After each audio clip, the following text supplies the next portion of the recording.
Hey everybody, it's Andrew Martin coming to you with a Monday Minute. I hope you had a wonderful weekend. I had a great weekend. It was beautiful here in Seattle. It was sunny and it was warm. It was just almost like a spring day. Actually, the whole weekend was like, couple beautiful bonus days of spring. It was absolutely fantastic, and I hope that wherever you are, that you enjoyed it as well. And as always, I want to bring you a message to help start us off on the week with something to think about, or something to meditate on, or something to just consider as we go about creating our week and our lives before us. And as always, my intention is to help us connect with that stillness within us, and connect with our higher selves, so that we can really begin to create the life that we dream of for ourselves and the life that we intend for ourselves. And I want to talk today about the idea of surrender. I think that, from the egoic perspective, surrender is seen as something that is weakness, or, giving up, or, I think the ego is automatically going to go to the concepts of, losing, or not getting what we want, or getting what we need, or not getting what is rightfully ours. And that is not at all the idea of surrender that I want to talk about. I'm talking about it from a spiritual perspective, of course, as I tend to do, but from the perspective of one that's a healthy one, one that allows us to release the resistance, and to release the amount of energy that we sometimes put out there in resisting where life is calling us, and where our higher self is leading us, and where spirit is guiding us.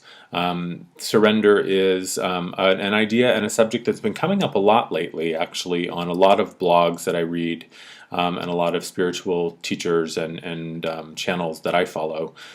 Surrender has been kind of a constant topic, and even a message that I wrote up yesterday from the Lighted Ones, that I posted on my blogs. The title was Surrender, and the basic, it was basically the same exact topic that I want to talk about today. And I thought, well, should I do the same subject? Should I talk about the same thing that I already wrote about yesterday in the message? And I just think it's a really important one for us to think on right now, and for us to find ways that we can begin to align with the way that life is calling us, and where our higher selves are leading us, and what it is drawing us to. I don't think that surrender means we have to give over our free will. I don't think that surrender means we have to suddenly, give up and say, well, I'm no longer in control, and I can't decide for myself, and I can't make decisions for myself. Again, our sense of discernment and our, personal internal feeling mechanism will always tell us if a decision is the right one, or if the decision is one that is aligned with our greatest good. And so by no means am I saying that surrender means just do, blindly just walk into any situation without really thinking or feeling on it. To me, surrender is really an act of faith, and surrender is saying that, what? There are moments when we are not going to necessarily know what's best, and we may have to trust our intuition and our internal knowings that tell us to go in a direction, or to do something that maybe our mind or our ego is telling us, oh, don't do this, this is scary, or don't surrender control, don't give up your your power of your free will, continue to fight and continue to push.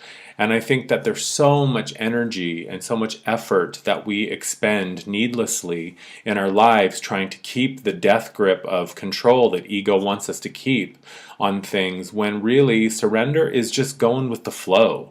Surrender is letting go of the oars, and just, like Abraham Hicks talks about, just going downstream. What feels like a decision that is with the current of life, that is with the stream of life, as opposed to constantly fighting and pushing and putting out all this energy and effort to think that our way is the best, or that we know what is best for us. And oftentimes when we begin a spiritual journey and begin a spiritual life, I think, for myself anyway, I realized that my way was not, it was definitely not the right way, and was definitely not the best way for me.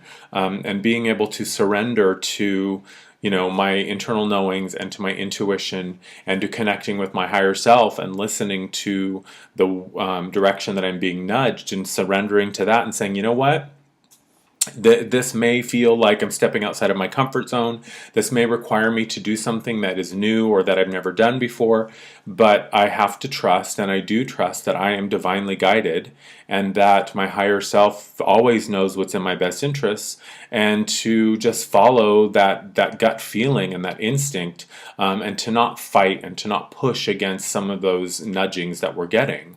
I think surrender is also an act of empowerment. I think surrender is saying, you know what, I surrender to the knowledge and to the belief that I am the creator of my own life and that I am the creator of my own existence, and I take responsibility for everything that is in my life right now, and I take responsibility for everything that is around me. And the minute we begin to own that, the minute that we say, yes, I am the creator, I am the one who is in charge of my life, I am the one who is, acting from a place of being inspired and a place of being aligned with my higher self and my greatest good, that is a very powerful place to live one's life from.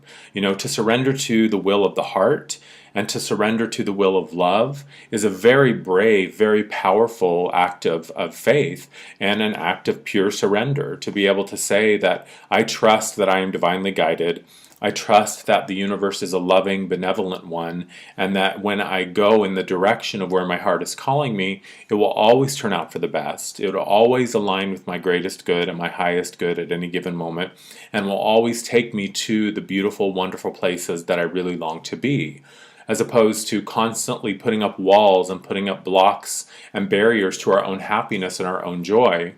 The ego so often wants to tell us that, happiness is not safe, that, don't be happy, don't get too happy because, when you get happy, then something bad's going to happen, this sense of dread or this irrational sense of fear or paranoia that if we are too happy, or that if we want too much, or that if too many of our dreams come true, that's just an invitation for the universe to come in and do something bad. And that simply is not the way the universe works. To surrender to, sometimes we don't have to know all of the steps before us. We just have to be willing to take the first one. And the angels and the guides that surround us and that work with us and for us in every moment of our lives, they need us to take that first leap of faith. They need us to take that first step to say, yes, I trust you, and I believe in my higher self, and I know that I am guided by a power that is bigger than I am.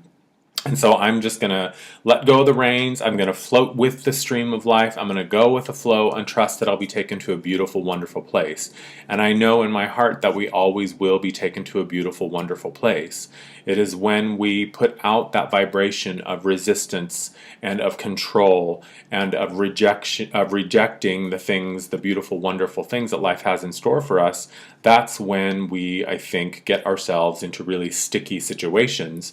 Because again, law of attraction, the universe is an echo chamber, and whatever we put out there is going to come back. And when we put our trust and our faith in our higher self and in the power of, the loving guidance of the universe and of our guides or God or source or whatever you want to call it, when we can put our faith in that and trust in that, then beautiful things unfold for us. So think of it, this week, what are the little small ways that we can begin to surrender to that knowing, to that internal compass that always keeps us aligned with our highest calling and our best and greatest good at any given moment, and begin to find ways that we can surrender to that. And sometimes surrender means saying, I don't know. Sometimes surrender means saying, I don't know where I'm supposed to go, or I don't know what I'm supposed to do. But that in itself can be a very powerful place to come from, because when you don't know what you're supposed to do, that can be a time for reflection. That can be a time for going inward and really beginning to listen for that stillness and that voice that is there to guide us. And a lot of times not knowing what we want to do means that we can do anything. So not knowing can also be a very powerful place from which to create, because that can be the time when our imaginations begin to go and our ideas begin to spring forth, and inspiration can come from the most unlikely and the most unexpected of places. So I invite you this week to think on the concept of surrender, to think about ways that we can begin to incorporate it in our lives in small, meaningful, valuable ways, and see what happens. As always, I invite you to go to my website, You can read the message titled Surrender that I posted yesterday. Shoot me an email. Let me know what your thoughts are, how this worked for you, or go to my Facebook page and follow me there for messages and updates, or just to get in touch and give me some feedback and some thoughts. I hope you have a fantastic week. Thank you again for watching as always. I wish you well, and I'll talk to you soon. Bye-bye.